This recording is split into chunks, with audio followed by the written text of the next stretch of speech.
Assalamualaikum warahmatullahi wabarakatuh. Salam ilmu yang barokah, panjang umur yang barokah, sehat yang barokah, dan rejeki yang barokah. Keinginan paling mendasar manusia, dalam hal yang kaitannya dengan akhirat adalah masuk surganya Allah Ta'ala. Namun pada kenyataan dan realitas hidupnya, mayoritas manusia enggan berlomba dalam kebajikan, berlomba meraih pahala dari Allah Subhanahu wa Ta'ala. Dalam kesempatan kali ini, Kiai Haji Abdul Qoyum Mansur menjelaskan bahwa perlombaan dalam kebaikan tidak memandang sakit atau sehat, tidak memandang ringan atau berat. Dan dalam pengajiannya ini, Kiai Haji Abdul Qoyum Mansur juga mencontohkan kisah para ulama pencari afdolul amal. Bagaimana lengkapnya ceramah Kiai Haji Abdul Qoyum Mansur? Kita saksikan tayangan videonya berikut ini. Selamat menyaksikan.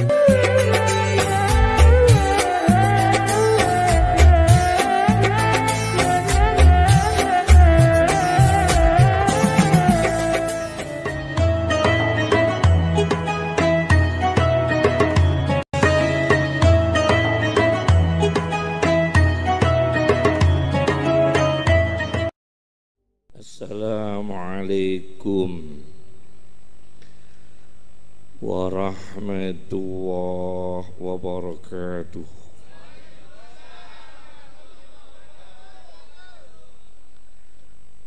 Bismillahirrahmanirrahim.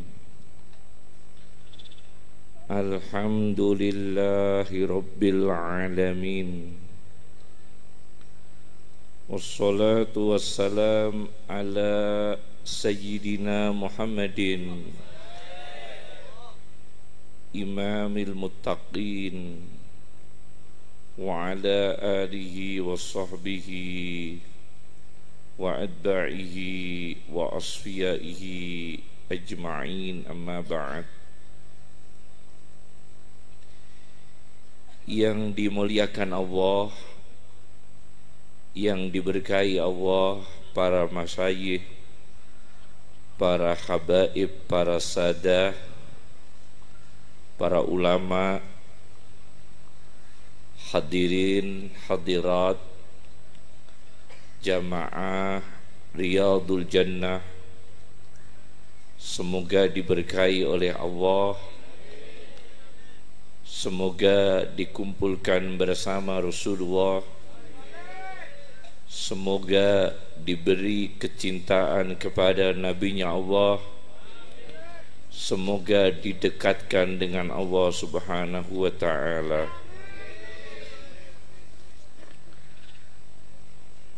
Kami hadir pada malam ini mungkin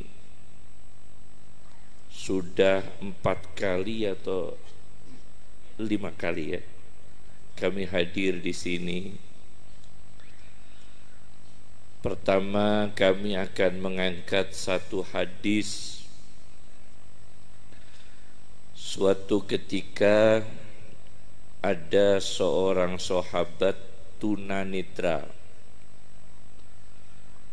bernama Abdullah bin Ummi Maktum, berkata kepada Nabi, "Wahai Rasulullah, kami seorang laki-laki yang tidak bisa melihat. Kami tidak mempunyai teman yang membantu kami, menuntun kami, menjaga kami untuk berjalan menuju masjid. Bolehkah kami sholat di rumah? Karena kami tidak bisa melihat tunanetra, tidak ada satu orang pun yang menuntun kami." Kemudian Rasulullah mengiyakan, memperbolehkan, memaklumi, karena dalam keadaan udzur fisik, yakni tidak bisa melihat. Kemudian Abdullah bin Umi Maktum pergi, dipanggil oleh Nabi, wahai Abdullah, ketika masjid dikumandangkan azan, kamu masih bisa mendengar atau tidak? Masih ya Rasulullah. Kalau masih bisa mendengar azan yang ada di masjid, berarti jarak antara Abdullah dengan masjid masih dijangkau. Maka sebaiknya lakukan sholat jamaah di masjid, meskipun tidak ada orang yang menuntunnya, karena azan di masjid masih bisa didengar. Azan ketika itu tidak pakai mikrofon, tidak pakai pengeras suara. Jadi kalau bisa terdengar berarti jaraknya masih terjangkau. Oleh karena itu Abdullah bin Umi Maktum dijelaskan Nabi sebaiknya tetap sholat di masjid. Hadis riwayat Sahihu Muslim. Dalam hadis ini dijelaskan bahwa manusia itu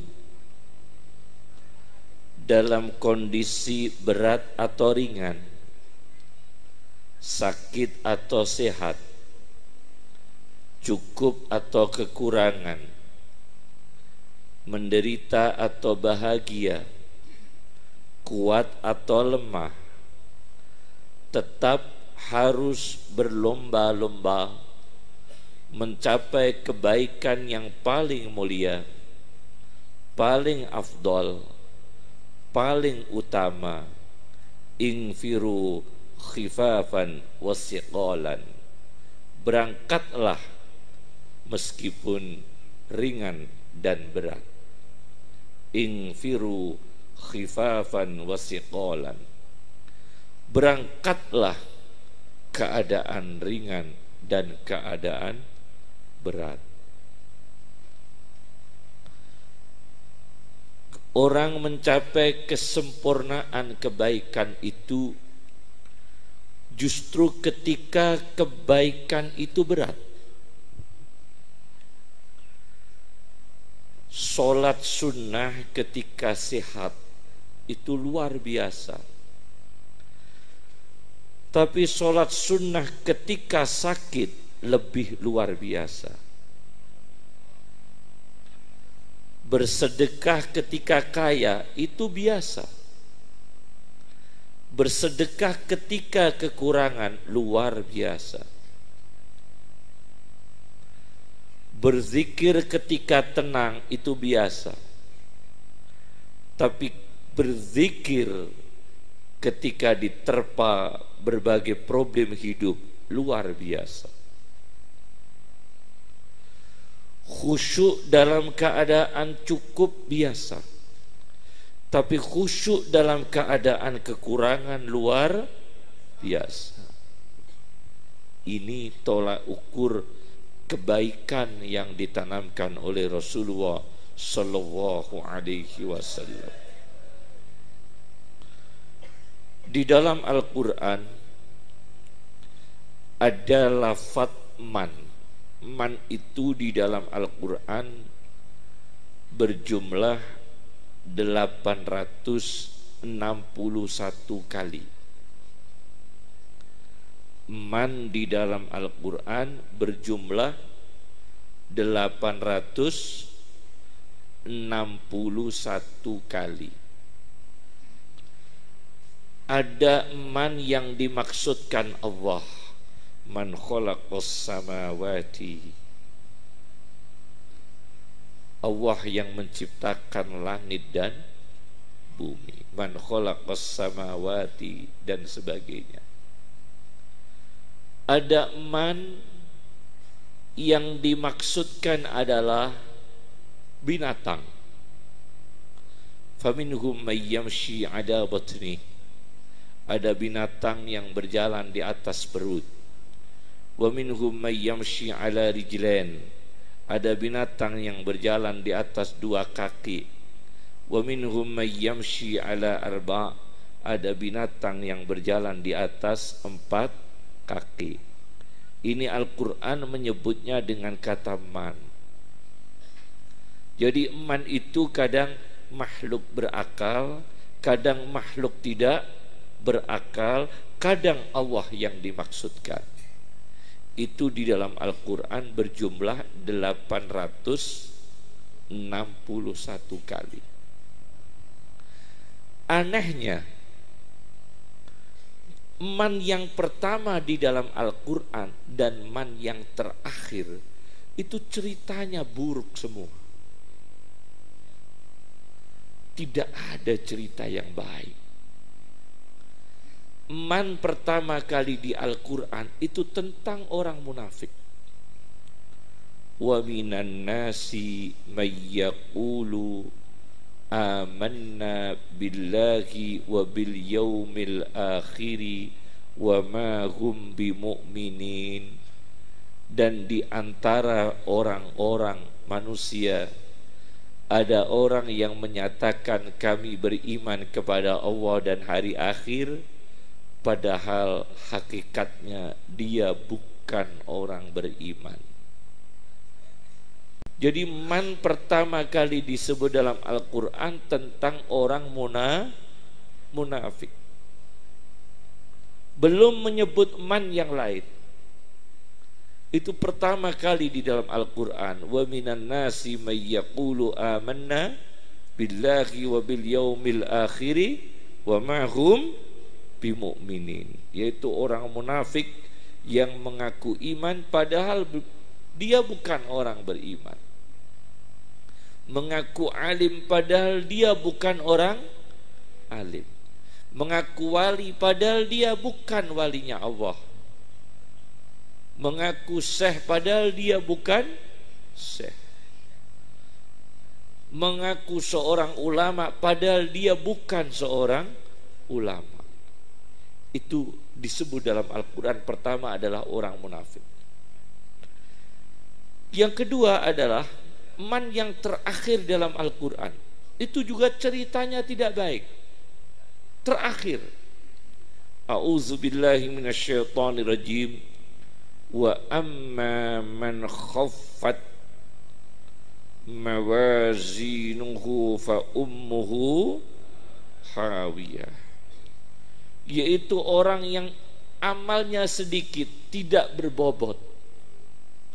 Amalnya itu bobotnya ringan, sedikit sekali amalnya, jarang berzikir, jarang baca Al-Quran, jarang bersedekah, jarang bersilaturahim, jarang bertawadu, jarang bersyukur, jarang bersabar, temperamental, pemberontak, agresif, pembohong dan sebagainya.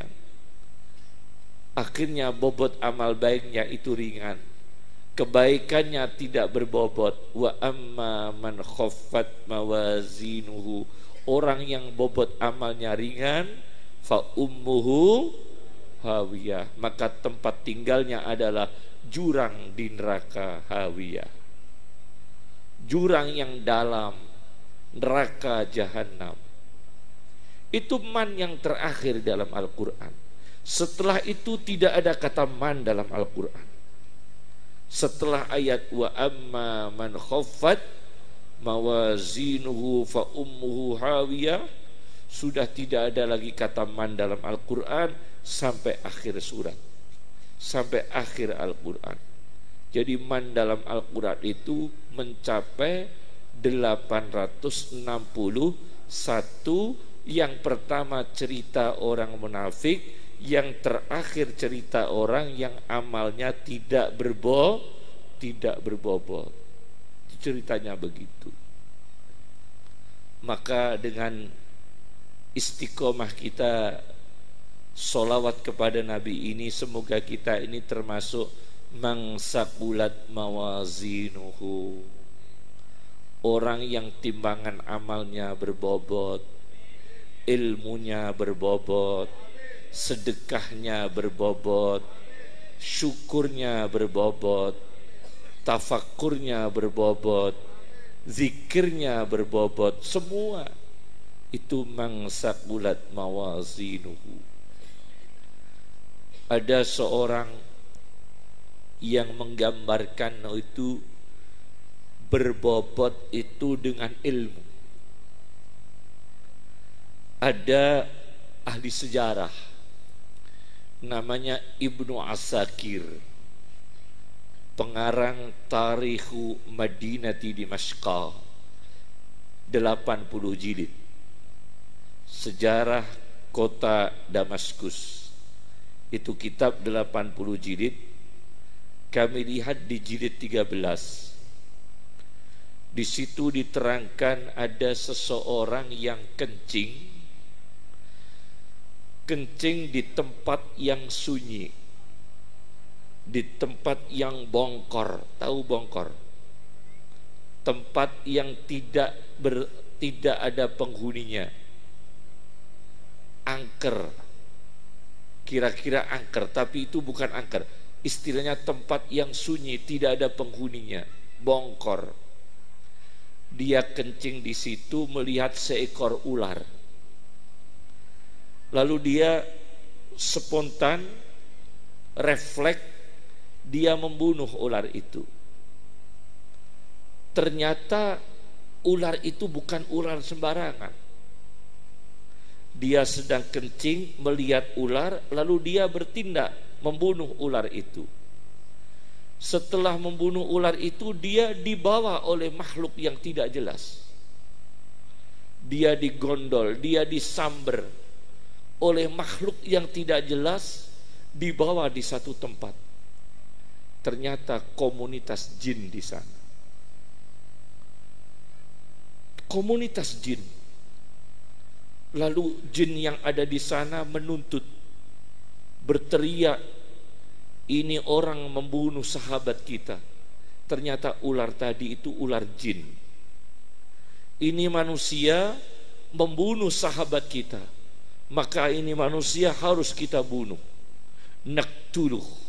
Jin-jin itu berteriak, mari kita membunuh orang ini, karena orang ini telah membunuh sahabat kita, telah membunuh jin di antara kita. Untung di antara jin itu ada yang cerdas. Jangan terburu-buru menghakimi orang ini. Kita laporkan kepada hakim kita. Kita laporkan kepada kiai kita. Kita laporkan kepada ulama kita.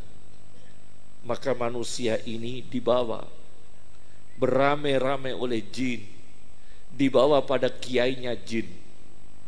Kiainya jin disebutkan Syekhun kabirul lihyah, berjenggot. Syekhun kabirul lihyah, berjenggot. Abyaduha, putih jenggotnya. Berjenggot, putih jenggotnya. Kemudian dituntut orang ini, wahai kiai, wahai hakim, ini orang membunuh kita, membunuh di antara kita yaitu jin. Untungnya hakimnya cerdas, kiainya cerdas. Kiainya tidak kiai proposal, cerdas sekali.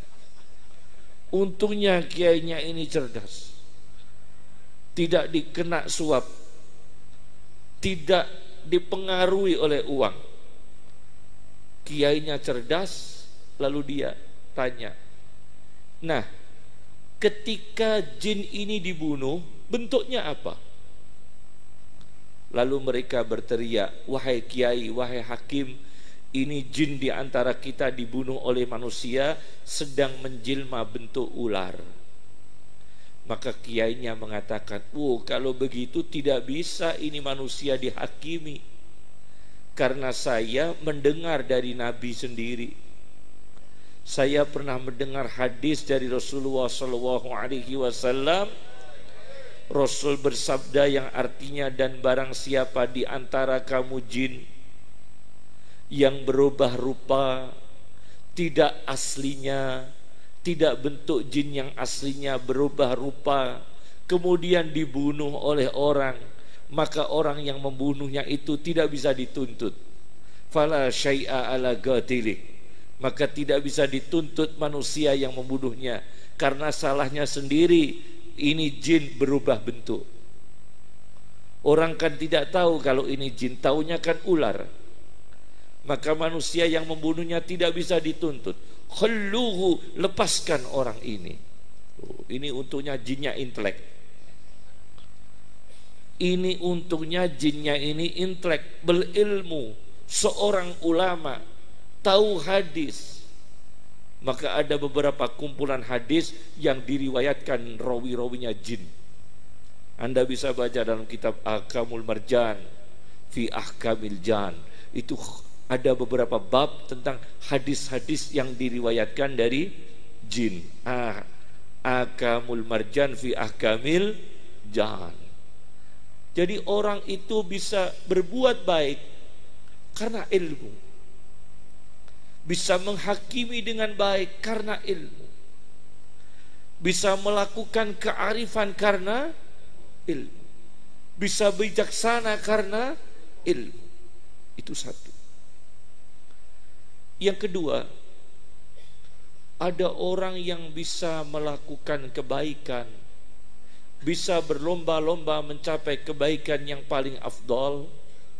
Yang kedua adalah karena ibadah.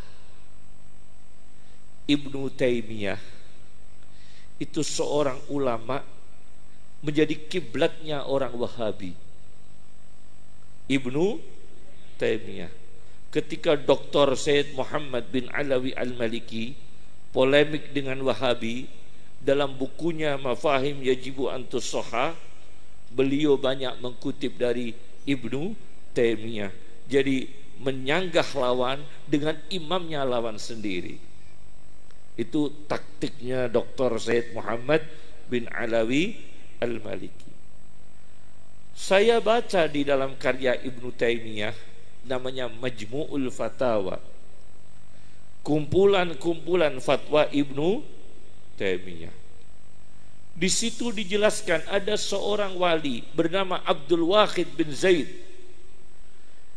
Itu seorang wali yang punya penyakit lumpuh separuh, hemiplegia. Tahu penyakit hemiplegia? Itu penyakit lumpuh separuh. Dalam bahasa Arabnya itu falij.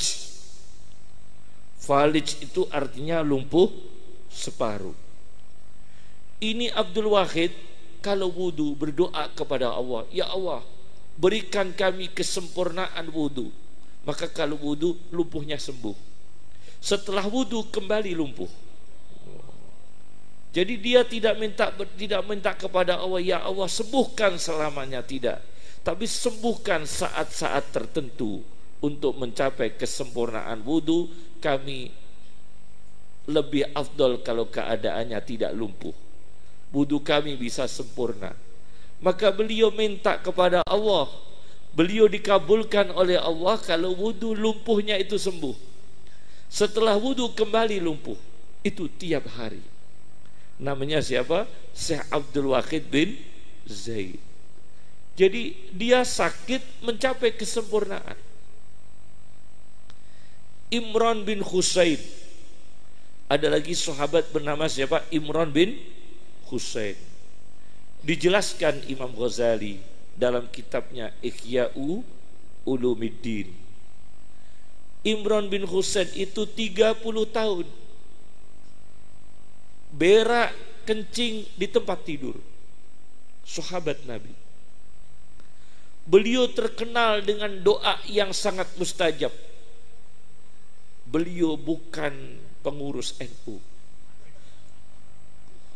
Beliau bukan Suriah. Beliau bukan mursyid tariqah. Tapi beliau itu terkenal dengan doa yang mustajab. Tapi beliau itu tidur kencing berak 30 tahun di atas tempat tidur. Kemudian Ada orang bertanya, kenapa engkau Imran bin Husain tidak meminta kepada Allah diberi kesembuhan? Kata beliau, kami bahagia dengan keadaan ini. Karena apa? Selama kami sakit seperti ini, banyak orang, banyak kunjungan, bukan manusia, malaikat bertamu kepada saya, malaikat ziarah kepada saya, malaikat memberi salam kepada saya karena saya dalam keadaan sakit. Ini Imran bin Husain. Di balik penderitaan 30 tahun itu justru membawa kehadiran para malaikat. Ini luar biasa. Karena apa? Karena beliau dalam keadaan berat masih berlomba-lomba tanafus, berlomba-lomba, wa fi dzalika falyatanafasil mutanafisun, berlomba-lomba dalam kebaikan meskipun dalam keadaan berat. Keadaan apa? Berat.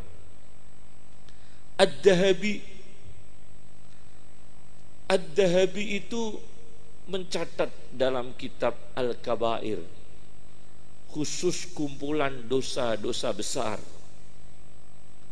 punya kitab Al-Kabair. Ibnu Hajar Al-Haytami itu punya kitab Az-Zawajir an Iqtirafil Kabair, yaitu preventif dari dosa-dosa besar. Pernahkah ayah kami menghadiahkan kitab itu kepada Kiai Haji Abdul Hamid Pasuruan? Karena Kiai Haji Abdul Hamid Pasuruan itu tetangga kami, aslinya dari Lasem. Kiai Siddiq melahirkan Kiai Ahmad Siddiq juga tetangga kami, aslinya dari Lasem. Kiai Haji Ali Maksum juga tetangga kami. Jadi Rois Am itu beberapa kali dari Lasem, ya. Kiai Ahmad Siddiq itu juga ayahnya Lasem. Kiai Haji Ali Maksum juga asli Lasem. Kemudian Abdul Siddiq, Mahfud Siddiq itu ayahnya juga dari Lasem. Itu beberapa kali. Ad-Dahabi itu mencatat, ada ulama namanya Sahal bin Abdillah At-Tustari. Beliau itu rumahnya secara geografis itu letaknya itu di bawah, seperti perumahan di mana itu kalau di sini. Rumah yang dataran tinggi, jadi di atas ada rumah, di bawah ada rumah. Di sini daerah mana itu? Jambuluwo, ya. Jambuluwo. Terus ya, Pujon ya, Pujon ya. Ya. Itu Sahal bin Abdillah, itu rumahnya secara geografis, struktur tanahnya beliau itu di bawah. Di atasnya itu rumahnya orang Yahudi. Rumahnya orang Yahudi itu WC-nya, sapi tanknya itu bocor. Jadi orang Yahudi itu kalau berak, jatuhnya kotoran itu di rumahnya Ki Sahal. Jadi kalau berak jam 12 malam, jatuh di rumahnya Ki Sahal membersihkan. Mendadak berak habis maghrib membersihkan lagi, berak habis isya membersihkan lagi, berak habis subuh membersihkan lagi. Dan itu Ki Sahal tidak memprotes dan tidak membuka itu kepada orang lain. Suatu ketika orang Yahudi itu bertamu ke rumahnya Ki Sahal. Tahu Ki Sahal sedang membersihkan kotoran. Terkejut orang Yahudi ini. Kiai, ini kotoran dari mana ini Kiai? Dari rumah kamu. Maaf Kiai, kami tidak tahu Kiai. Sudah berapa hari Kiai? Ya lebih 20 tahun. Sudah lebih 20 tahun. Disabarkan oleh Kiai Sahal. Ini kalau Kiai partai nggak mungkin kuat seperti ini. Nggak kuat ini. Pasti protes nih karena melanggar lingkungan hidup, melanggar AMDAL, iya kan? Pasti melanggar AMDAL. Tapi oleh Kiai Sahal dibiarkan. Ini nggak lama kok, baru 20 tahun lebih sedikit. Akhirnya orang Yahudi ini terpesona dengan kesabaran Kiai Sahal, dia masuk Islam dan seluruh keluarganya masuk Islam. Subhanallah. Ini karena apa? Kecanggihan ulama dulu ketika menata, men-setting, memanage bagaimana mengambil hati manusia. Ini luar biasa. Ya. Itu namanya ingfiru khifafan wasiqolat. Berangkatlah keadaan ringan dan keadaan berat. Ringan dan berat berangkat. Itu luar biasa. Disebutkan di dalam satu kitab, beberapa ulama mencatat, disebutkan dalam beberapa kitab, ada satu kitab ya, menyebutkan tentang ulama yang Masya Allah hidupnya ini hanya untuk ilmu. Ulama yang hidupnya hanya untuk ilmu. Kiai Hasyim Asy'ari itu waktunya untuk ilman wa amalan, ilmu dan amal. Syekh Abdul Qadir Jailani itu ilmu dan amal, ilman wa amalan. Imam Ghazali ilman wa amalan. Hanya ilmu dan amal. Para habaib ya, para sadah, Syekh Yasin bin Isa Al-Fadani itu guru besar ulama Indonesia, ikonnya ulama Indonesia.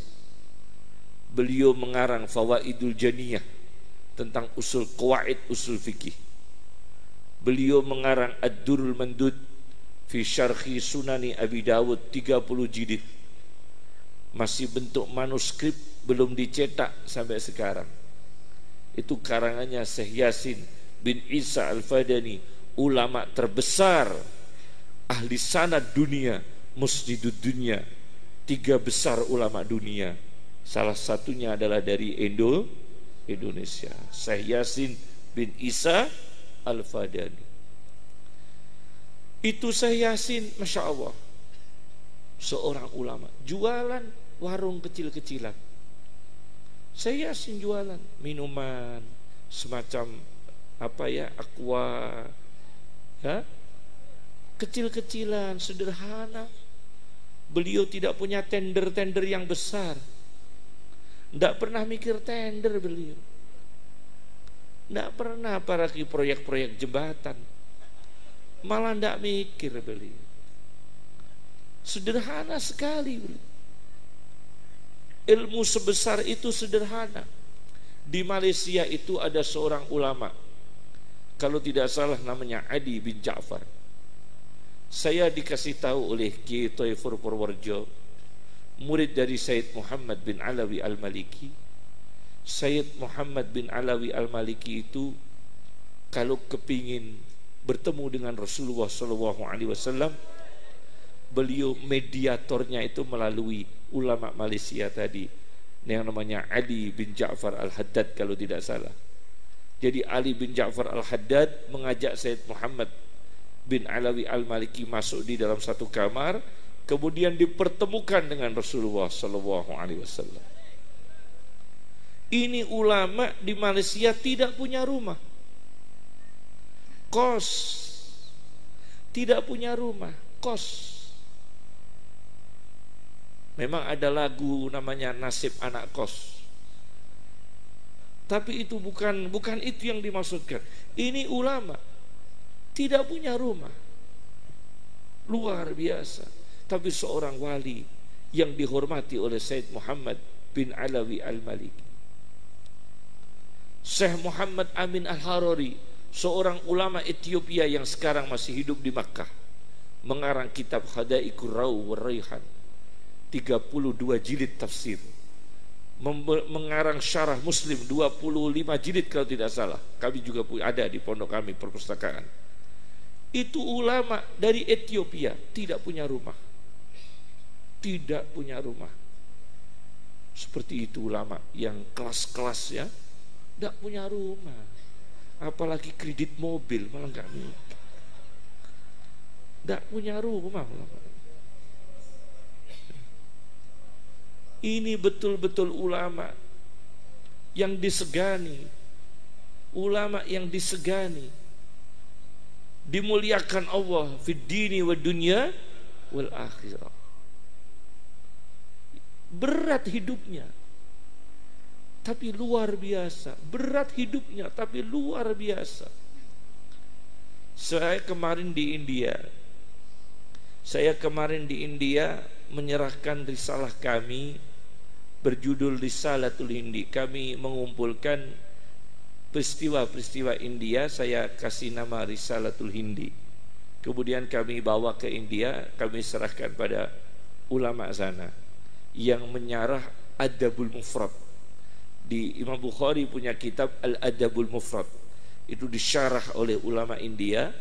Kami sowan untuk memberikan naskah itu kepada beliau. Kami datang ke Indonesia mengumpulkan lagi tentang Nasihatul Junud. Sekarang sudah dicetak. Risalah kami berjudul Nasihatul Junud, menasihati para tentara, khusus tentara. Jadi kitab khusus apa? Tentara. Ini penting sekali. Sebelum kitab Nasihatul Junud, kami punya risalah lagi yang kami beri judul Al-Alim wal Alam. Al-Alim wal Alam. Sebelumnya ada judul kami yang namanya Ayyuhan Nas, itu khusus tentang hadis-hadis organ. Hadis-hadis organ. Jadi organ-organ mulai dari kepala sampai kaki ya, yang ada di dalam hadis. Saya beri judul Ayyuhan Nas, wahai segenap manusia. Ada lagi risalah kami yang berjudul Nur ala Nur, cahaya di atas cahaya. Alhamdulillah. Nah, kami tulis di dalam Al-Alim Al-Alam, kami kutip dari, ada kitab namanya Tazkiratul Hufat. Itu kitab mengumpulkan ulama-ulama yang hafal hadis, karya Az-Zahabi yang mengarang Siyaru A'lamin Nubala. Siyaru A'lamin Nubala Az-Zahabi. Ada karangannya Tazkiratul Hufat, kumpulan orang-orang yang hafal hadis. Di situ ada ulama bernama Ahmad bin Mahdi, itu ahli hadis. Suatu ketika ulama ini kedatangan seorang wanita yang hamil. Kiai Ahmad, kami sebelumnya mohon maaf, kami ini hamil bukan hasil perkawinan, tapi bukan juga hasil perzinaan, tapi hasil dari pemerkosaan. Bukan hasil perkawinan, bukan hasil perzinaan, tapi hasil dari pemerkosaan. Kami diancam orang, kami diperkosa orang, hingga kami hamil. Untuk menutup malu kami, untuk menutup beban kami, untuk meringankan psikis kami, kami cerita kepada orang bahwa penjenengan suami saya, penjenengan Syekh Ahmad suami saya. Kira-kira kalau antum yang dibegitukan marah atau enggak?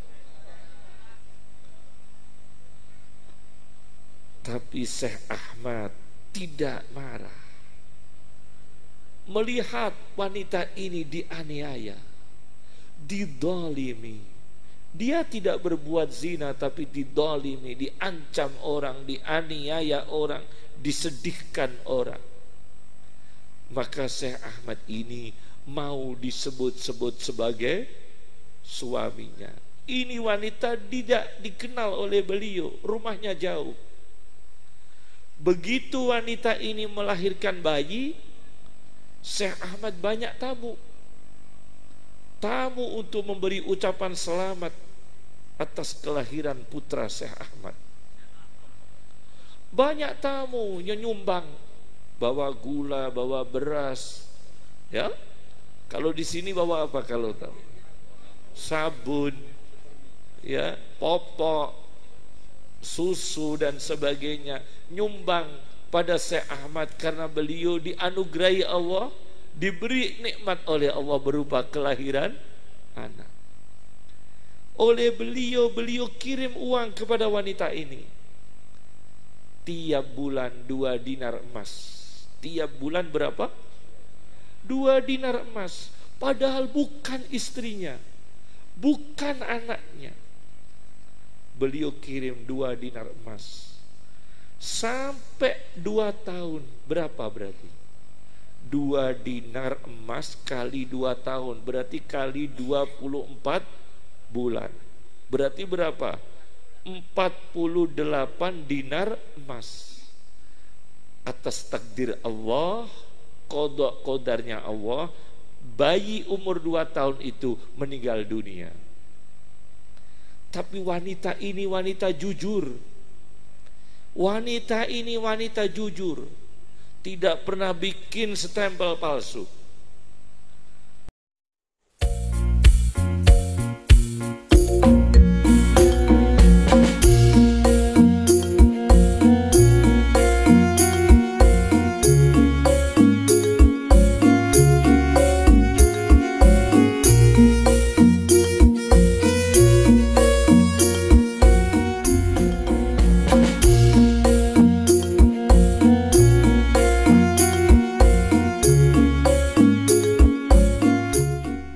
Tidak pernah bikin stempel palsu, tidak pernah mengajukan proposal palsu.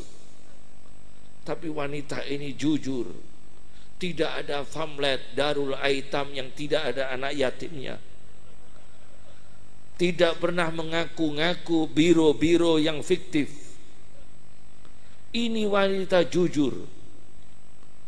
Akhirnya matur kepada Kiai Ahmad, ulama yang hafal hadis, Kiai, anak kami dipanggil oleh Allah, yakni meninggal dunia. Uang yang engkau berikan selama 2 tahun, 2 dinar emas kali 24 bulan, yakni 48 dinar, kami kembalikan Kiai. Syekh Ahmad bukan orang yang suka uang. Dia suka al-bari. Al-bari. Anda itu tawassul ke Al-Bari atau tawassul ke BRI? Lain. Kalau butuh uang itu kepada Al-Bari atau kepada BRI? Ada Al-Bari, ada BRI. Saya pernah ditanya, tawassul di kuburan wali dengan tawassul di BRI, cairnya uang cepat mana? Saya bingung jawabnya. Ini uang oleh Syekh Ahmad ditolak. Wahai wanita, saya ini yang menyedekahi anakmu. Kalau anakmu meninggal dunia, ya warisannya itu jatuh di ibunya. Ambil uang itu. Subhanallah. Ini kebaikan yang dilakukan dengan berat.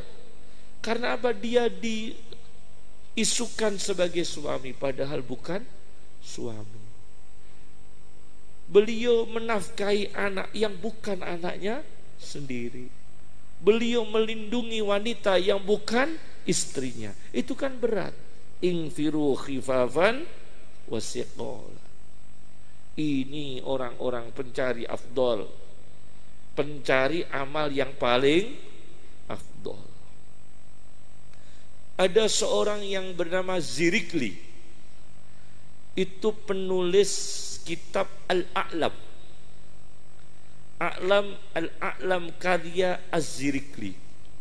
Itu dulu ada wanita pada ulama salaf, era ulama salaf, namanya Jamilah Al-Hamdaniyah. Jamilah Al-Hamdaniyah, keturunan Hamdan, maka disebut Jamilah Al-Hamdaniyah. Ini wanita tidak mau kawin.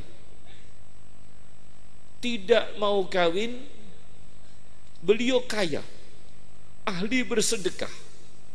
Takut kalau punya suami menguasai, karakternya beda, nanti dia tidak bisa bersedekah. Daripada spekulasi dapat suami yang tidak senang sedekah, lebih baik dia tidak menikah, karena dia hobinya bersedekah. Ada wanita seperti itu. Namanya siapa? Jamilah Al-Hamdaniyah. Diceritakan oleh Az-Zirikli dalam bukunya Al-A'lam.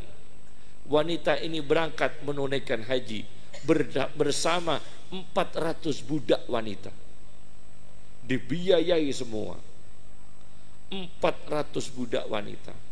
Sampai di Makkah, beliau ini menaburkan uang di atas Ka'bah 10.000 dinar emas, ditabur-taburkan di atas Ka'bah. Namanya siapa? Jamilah Al-Hamdaniyah. Entah itu tindakan yang beradab atau tidak beradab, yang jelas dia itu dermawan.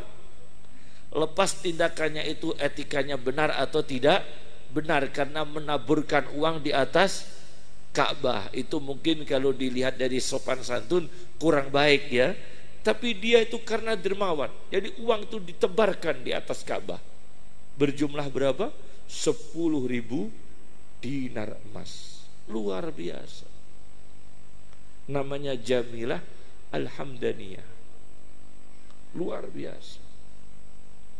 Ini ulama dulu. Jadi dia beramal itu yang lebih sulit. Ya kalau kita itu amal, cari yang enteng-enteng. Ada masjid dibangun, semua nyumbangnya doa semua. Istighosah terus, tidak ada yang nyumbang uang. Masjid dibangun, semua istighosah, tidak ada yang keluar uang. Panitianya juga nggak keluar uang. Istighosah semua. Kira-kira gimana masjidnya? Waladdallin. Masjidnya jadi atau enggak itu? Semua nyumbang doa. Kamu nggak nyumbang apa Pak Haji? Saya nyumbang doa. Kamu nyumbang apa? Doa. Saya nyumbang apa? Doa. Semua nyumbang doa. Masjid diistighosahi terus. Tidak ada real, amal yang real. Baik, sholawat itu baik, berzikir itu baik. Imam Busiri ahli zikir, Sahibul Burdah. Apalagi kalau Yusuf An-Nabhani, itu Masya Allah ulama yang paling gemar sholawat. Beliau banyak mengarang kitab-kitab tentang sholawat. Syawahidul Haq fil istighosah bisayyidil khalq, tentang istighosah dengan Rasulullah SAW. Beliau juga menulis kitab tentang sholawat berjudul Sa'adatud Darain, kebahagiaan dunia dan akhirat melalui sholawat. Itu ada kitab satu jilid berjudul Sa'adatud Darain.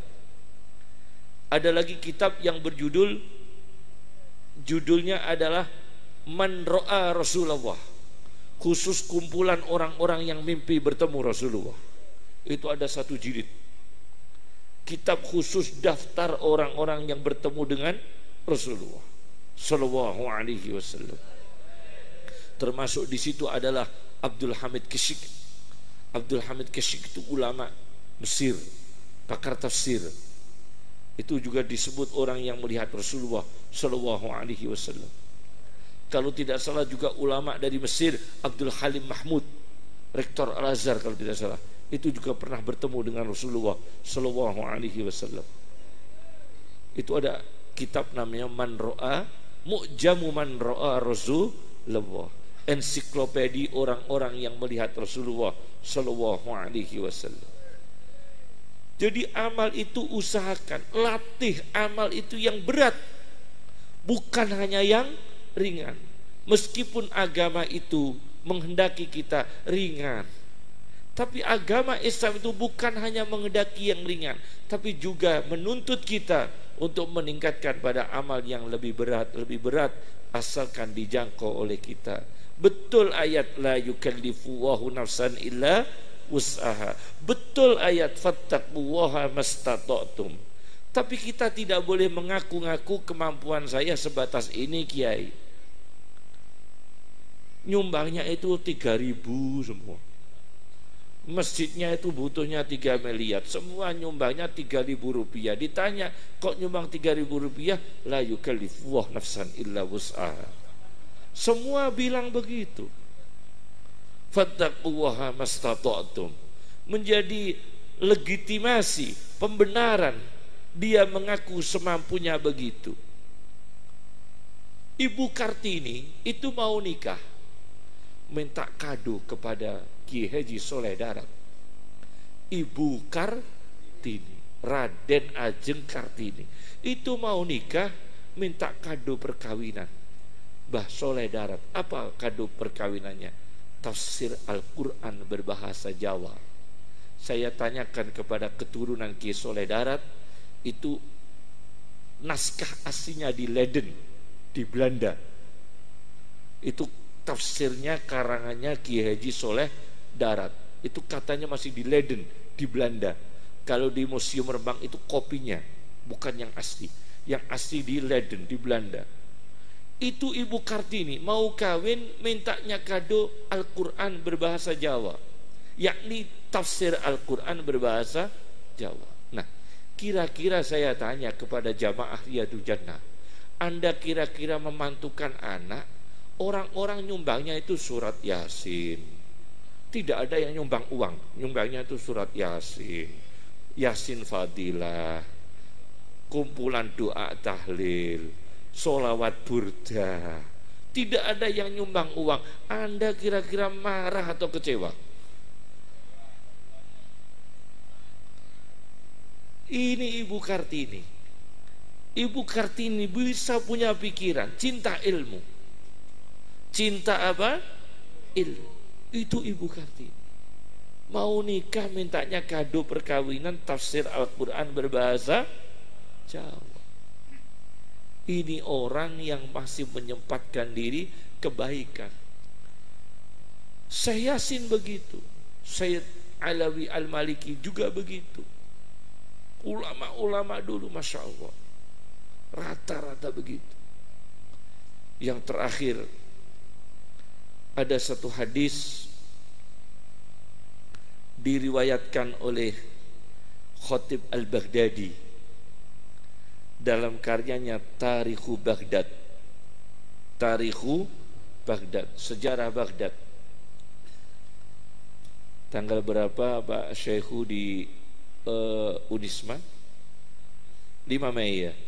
Insya Allah kami, insya Allah ya, di 5 Mei di Unisma, 5 Mei. Hari apa? Kamis malam Jumat, kalau tidak ada uzur ya, kalau tidak ada uzur, insya Allah. Besok Kamis kami kesini lagi, Torikoh di Belimbing, Torikoh. Jadi pokoknya yang baik-baik kita lestarikan. Kita tidak usah rumit-rumit bahsul masail, orangnya bermasail. Kita kadang-kadang bingung, bahsul masail, orangnya bermasail. Jadi kita bahsul masail, tapi yang kitanya jangan bermasail dulu. Ya tetap dilanggengkan, bahsul masailnya dilanggengkan, NU-nya dipelihara, ukhuwah Islamiyahnya dipelihara, dijaga. Ya, ukhuwah Islamiyahnya dijaga. Apa yang ditinggalkan Rasulullah SAW dijaga. Ya. Ahli sunnahnya dijaga, tapi tidak harus antagonis, bermusuhan antara sesama muslim. Jangan bermusuhan antara sesama muslim. Jangan bermusuhan, berbahaya. Berbahaya, wa yuziqa ba'dukum ba'sa ba'din. Allah akan kita akan dibuat Allah merasakan siksa dari kita sendiri, bencana dari kita sendiri. Jangan sekali-kali. Ada orang tidak mau kunut, ada orang tidak mau tawassul, ada orang tidak mau ziarah kubur. Kita nasihati dengan pelan-pelan. Kita kasih tahu dalilnya seperti cara Bahazim Asy'ari. ketika menjelaskan dalil-dalil ahli sunnah kepada mereka itu dengan lemah lembut, maka mereka itu tunduk, maka mereka bisa diambil hatinya. Hasyim Asy'ari tidak menunjukkan permusuhan, tidak menunjukkan antagonis, paham ya? Tidak menunjukkan apa antagonis. Jelaskan ini dalilnya, saya tawassul di kuburan itu dalilnya begini, saya cinta kepada wali itu dalilnya begini. Jelaskan baik-baik. Meskipun mereka kasar, meskipun mereka itu keras, tapi kita dengan lemah lembut. Kita dengan lemah apa? Lemah lembut. Itu akan mengangkat nilai kita sendiri, akan mengangkat nilai kita sendiri, dan itu manhajud dakwah, metodologi dakwah yang diterapkan oleh Rasulullah Shallallahu Alaihi Wasallam. Saya tawassul, saya juga kunut, saya juga cinta wali. Tapi kalau dengan mereka, saya jelaskan pelan-pelan. Oh, ini hadisnya begini. Kita rileks, ya. Kita rileks. Mereka menggebu-gebu kita, tapi rileks, ya. Kita rileks, santai, gitu. Santai. Kita jelaskan baik-baik, ya. Kita jelaskan. Seperti Mbah Hasyim. Mbah Hasyim juga begitu. Masya Allah, Mbah Hasyim itu kalau ngajar, orang yang tidak suka dengan cara tradisi NU ikut ngaji semua. Ikut ngaji sama Mbah Hasyim, mau mengambil hadisnya. Orang yang sama dengan NU juga ikut ngaji, orang yang tidak suka dengan tradisi NU juga ikut mengaji. Karena apa? Karena Mbah Hasyim itu tidak mudah menunjukkan antagonis atau permusuhan. Itu cara Mbah Hasyim Asy'ari, luar biasa. Maka Rasulullah Shallallahu Alaihi Wasallam di dalam tarikh Baghdad, sejarah Baghdad, Rasulullah Shallallahu Alaihi Wasallam mengatakan, la tattakhidu syai'an fihi ruh kharadan. Jangan sekali-kali menjadikan sesuatu yang bernyawa menjadi sasaran. Jangan lakukan kejahatan, pengeboman dan sebagainya. Jangan lakukan konflik fisik, debat dalam wilayah intelektual, diskusi dalam wilayah intelektual, tapi jangan sampai konflik fisik atau bunuh-membunuh sesama muslim. Kita debat dalam wilayah apa? Intelektual. Karena itu yang disayangi oleh Rasulullah Shallallahu Alaihi Wasallam. La tattakhidu syai'an fihi ruh kharadan. Jangan jadikan sesuatu yang punya nyawa sebagai sasaran. Mutilasi tidak boleh, pembunuhan kepada manusia tidak boleh. Apalagi kita ini sesama muslim, tidak boleh. Itu muslim. Kita orang sunni harus menunjukkan akidah yang sunni, akhlak yang sunni, perilaku yang sunni, berkata yang sunni, berbisnis yang sunni. Semua, dari semua segmen harus arahnya kepada ahli sunnah wal jamaah, bukan ahlul fitnah wal jamaah. La tattakhidu syai'an fihi ruh kharadan. Yang terakhir, kami berpesan kepada jamaah Riyadul Jannah supaya memandang, ingat dan sadar bahwa kita ini ada di penghujung dunia. Kita ini bukan di awal dunia, tapi di penghujung mendekati penutupan dunia. Tidak lama lagi dunia ini akan ditutup oleh Allah. Idza syamsu kuwirat, tidak akan lama lagi. Idza samaa'u syaqqat, tidak akan lama lagi. Idza zulzilatil ardu, tidak akan lama lagi. Idza samaa'u fatarat, tidak akan lama lagi. Karena kita sudah di hari akhir, Kita harus menjaga diri kita, iman kita, akhlak kita, anak-anak kita, tauhid kita, rezeki kita dijaga. Sholawat direnungi. Memang baca itu kadang-kadang tidak paham. Cuma orang yang tidak paham itu kadang-kadang lebih khusyuk daripada yang paham. Orang kalau tidak paham itu sunnah, dia kerjakan semua. Subhana rabbiyal a'la wa bihamdi, subhana rabbiyal a'la wa bihamdi, subhana rabbiyal a'la wa bihamdi. 3 kali. Inni wajjahtu wajhiya lillazi fataras samawati wal arda hanifan wa ma ana minal musyrikin. La syarikalah wa bidzalika umirtu wa ana minal muslimin. Dibaca semua karena dikira wajib. Tapi yang ustadz malah nggak baca karena tahu itu sunnah. Jadi kalau setelah dia tahu malah dia tidak mengajak, tidak mengamalkan. Yang tidak tahu malah mengerjakan. Aneh kan? Karena tahu itu sekedar sunnah, maka dia enggan mengerjakan. Sementara yang awam lebih mengerjakan. Itu aneh sekali. Maka sampai ada hadis do'if. Untung hadisnya do'if. Hadis do'if di Ihya Ulumuddin. Aksaru ahlil jannah al-bulhu. Kebanyakan orang di surga itu orang yang tidak pengalaman. Hadis ditetapkan oleh Imam Ghazali di dalam kitab Ihya Ulumuddin, aksaru ahlil jannah al-bulhu. Kebanyakan mayoritas penghuni surga itu orang yang tidak pengalaman, tidak tahu caranya korupsi surga, nggak pengalaman, nggak pernah menuntut suami baju yang mahal, nggak pernah suami dituntut gaya hidup yang mahal, istri ini karena tidak pengalaman, maka dia neriman. Dibelikan kerudung 10.000 dapat 3 sudah senang, karena tidak pengalaman. Ahli surga, aksaru ahlil jannah al-bulhu. Kebanyakan penghuni surga itu tidak pengalaman. Al-bulhu itu jam'u ablah. Al-ablah man la yakunu khabira, orang yang tidak pengalaman.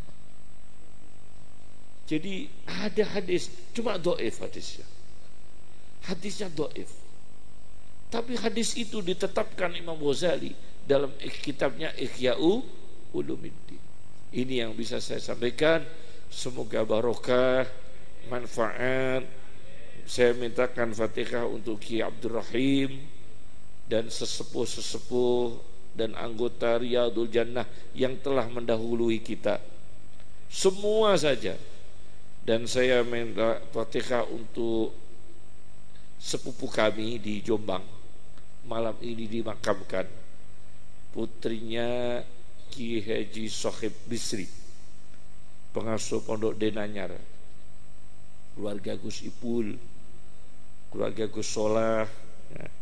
Jadi mbakyu kami, mbakyu sepupu dengan kami, Bu Zainab binti Ki Haji Sohib Bisri, Sohib Bisri Samsuri, Ki Haji Abdul Rahim dan sesepuh-sesepuh Riyadul Jannah, anggota Riyadul Jannah yang telah mendahului kita, muslimin, muslimat, mukminin, mukminat, al-ahya minhum wal amwat, wa maghfir lahum warhamhum wa'afihim wa'fu anhum waj'alil jinana mazawiyahum, Allahumma abdilhum diyaran khairan min diyarihim wa azwajan khairan min azwajihim wa ahaliya khairan min ahalihim, Allahumma innahum atauka wa anta khairu ma'mulin bih, Allahumma akrim manazilahum ووسع مداخلهم اللهم لا تحرمنا أجورهم ولا تفتنا بعدهم وتوفنا وتوفهم مسلمين وتوفنا وتوفهم مؤمنين وتوفنا وتوفهم محسنين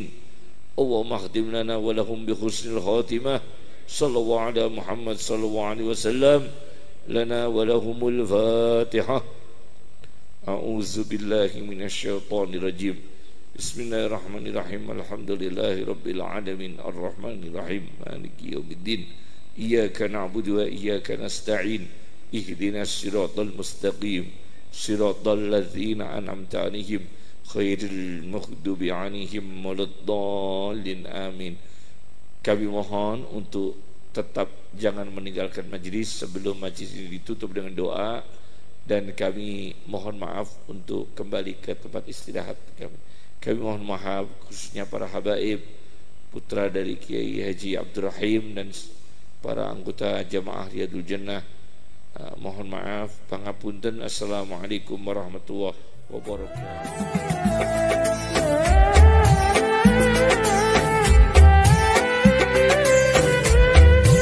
Terima kasih sudah menonton. Semoga kita senantiasa memperoleh ilmu yang bermanfaat dan barokah, rezeki yang barokah, dan panjang umur juga sehat yang barokah. Amin ya robbal alamin wa ya mujibas sailin. Bagi para pemirsa yang belum subscribe, silakan subscribe sebagai dukungan pada channel ini. Dan bagi pemirsa yang sudah subscribe, kami ucapkan jazakumullahu khairon kasiro. Sekali lagi kami ucapkan terima kasih. Akhir kata, ihdinas sirotol mustaqim, wal afu minkum. Wassalamualaikum warahmatullahi wabarakatuh.